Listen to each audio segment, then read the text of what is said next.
Welcome to Anime no Matome. Today we decided to bring you the complete life story of Jet Black from Cowboy Bebop. Before we begin, please make sure to like, comment, and subscribe. It helps small channels like us to bring you content like this. Spoilers ahead. Watch out and take care. Jet Black is an officer of the ISSP and later bounty hunter. He partnered with Fad until losing his arm in the mid-2060. He then captained the Bebop and led a bounty hunting crew including Spike Spiegel, Faye Valentine, and Edward. Early life. Jet was born on December 3, 2035, on Ganymede. He developed a love of blues through his mother and would often get advice from his grandmother as well as life lessons from his father. In the ISSP, growing up with strong morals, Jet enlisted in the Inter-Solar System Police and soon became an investigator. Due to his stubbornness, while chasing criminals, he earned the nickname Black Dog, the dog that bites its prey and never lets go. Jet also came to know a Blue Snake member, Pao Puzai. Pao visited Jet in his home in 2061 for help in leaving the syndicate and leaked information to him. Jet tried his best, but since Pao knew so much about the syndicate's inner workings, he believed escape was impossible. Despite the harshness of his work, Jet carried on a relationship with a woman named Alyssa, whose proximity gave him the strength to keep going. One evening, however, he did not find Alyssa, only a note from her that says farewell and a pocket watch. Jet, torn by grief, questioned at length the reason for the abandonment and promised that if the clock stopped before Alyssa returned he would leave Ganymede forever. Marked by the bad experience, Jet threw himself into work and started to investigate a powerful mafia organization that had corrupted much of the police force. One evening, together with his colleague and friend Fad, Jet chased Udai Taxum, a gunman affiliated with the European syndicate. Unbeknownst to Jet, Fad and Udai were working together and set a trap. The two policemen separated, and Jet, reaching the murderer, fell into a trap. Dazzled by the light of a close-by spotlight, Fad shot him with a bullet so powerful it destroyed his left arm. Fortunately, Jet survived, and Udai was arrested. Although a cell regeneration was possible due to the scientific advancement of the period, Jet opted for a mechanical replacement as a reminder of what happened to him. It was unclear whether the scar on the right eye went back to the same incident or a later event. It was around 2064 the clock passed to him by Alyssa stopped, and Jet,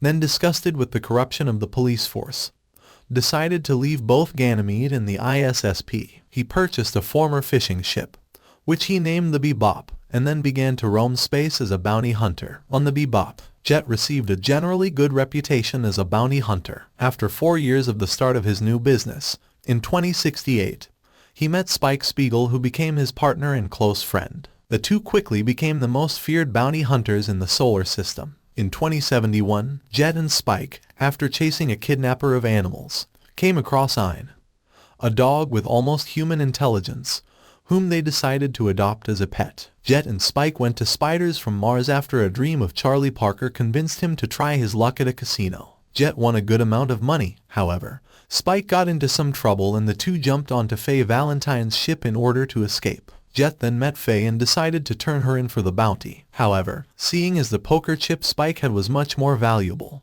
decided to make the deal with Gordon. He double-crossed them, but Faye was able to occupy him and destroy his ship. Later, Jet and Spike captured Maria Murdoch only to need to let her go after speaking with Bob. He also recaptured Faye after finding she ran out of fuel. Initially, both men did not agree on having a woman on board, especially an opportunist like Faye. But over time they became attached and a functional team. While investigating a hacked satellite, the eccentric Ed joined the trio, who Jet started to take paternal care of. Following the capture of a bounty with a hefty price on his head, Jet was forced to go back to Ganymede to deliver him to the authorities. Jet took the opportunity to finally clear things up with Alyssa, who then owned a bar called La Fin, about to close because of the economic depression that hit the planet. When Spike found out that Alyssa's new boyfriend, Ryan Salonias, was wanted for killing the usurer who threatened her, Jet immediately rushed after them and, after stopping them, questioned his ex-girlfriend on the reason for her abandoning of him. Alyssa replied she wanted more than what he chose for her and preferred to make her own decisions, even at the risk of making mistakes. Jet then decided not to do anything for Alyssa and left Ganymede for the second time, right after throwing the watch he had kept all these years in the water. Jet learned that Faye had sabotaged the Bebop, left,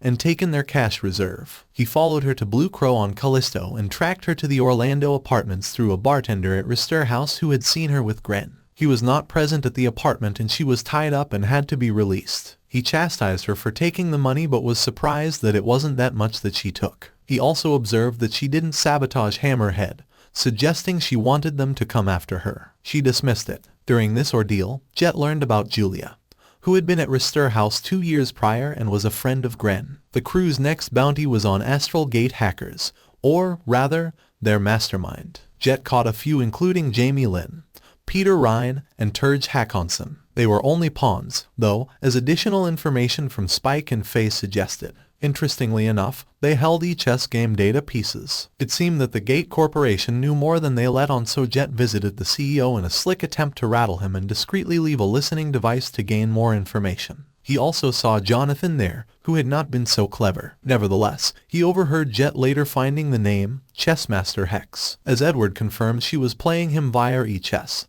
Jet traced the signal to the Bohemian junk heap and sent Spike and Faye inside to get him. Jonathan disabled the Bebop and headed in himself, which angered Jet. Jet learned from Spike and Faye that Hex was senile and not worth the time to bring in. Jet informed the CEO later and threatened to release the whole story unless they dropped the bounty and left Hex alone. Udai Taxum escaped from his cell and, with the help of other prisoners, took control of the prison ship that transported them. Jet was informed of this by his old friend Fad, who then tried to convince Jet to work with him again to recapture the murderer who years ago had cost Jet his arm. Jet was convinced and managed to break into the prison and defeat the accomplices of Udai. However, when he faced Udai, he revealed to Jet that the man who shot him was not an accomplice, but Fad himself, who had turned corrupt. Fad immediately appeared and killed Udai for revealing that. Incredulous of the discovery, Jet faced his old friend and killed him in a firefight. Before dying, Fad admitted that he wanted to work on this case with Jet because he felt really nostalgic for the old days. Jet, before leaving, made sure the scene looks like Fad died a heroic death in the Clash of the Criminals. This was a tribute to the man that Jet still considered a friend. Jet would see Pow one last time. He received a cryptic message from him that simply said,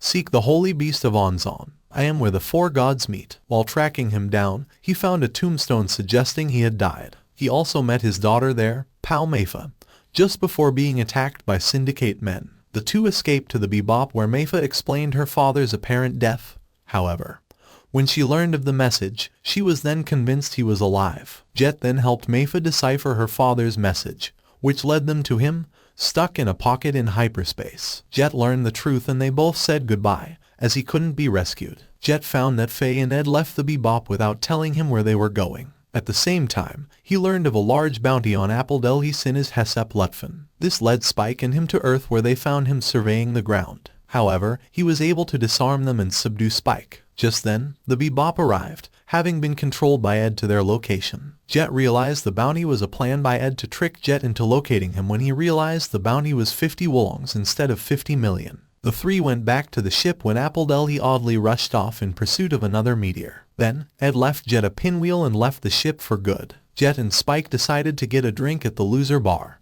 depressed, though not wanting to admit it. Unbeknownst to them, men of the Red Dragon Crime Syndicate were converging on them at that moment, hunting Spike. The two realized at the last moment they were being watched and jumped behind the bar as a firefight broke out. Jet was wounded in the left leg by a bullet. However, Shin appeared and helped them escape. The two fled to a clinic of a doctor who had helped them before. As he got the bullets removed, Jet tried to get some info from Spike. Later, he woke up on the Bebop and found Spike was determined to find Julia. He advised him to let it be, but Spike was determined. Faye returned to the ship at that moment, prompting Jet to berate her for using them for repairs. However, he was surprised to find she was not her usual combative self and wanted to find Spike. He turned to a call from Bob where he learned the Syndicate's leaders were being challenged and they were caught in the fallout. Jet decided it was too late to avoid them. Soon, the Syndicate attacked the Bebop directly. Jet tried to evade them while Spike fought them in the Swordfish. Spike succeeded, but the Bebop was damaged. Jet encouraged Spike to go and find Julia,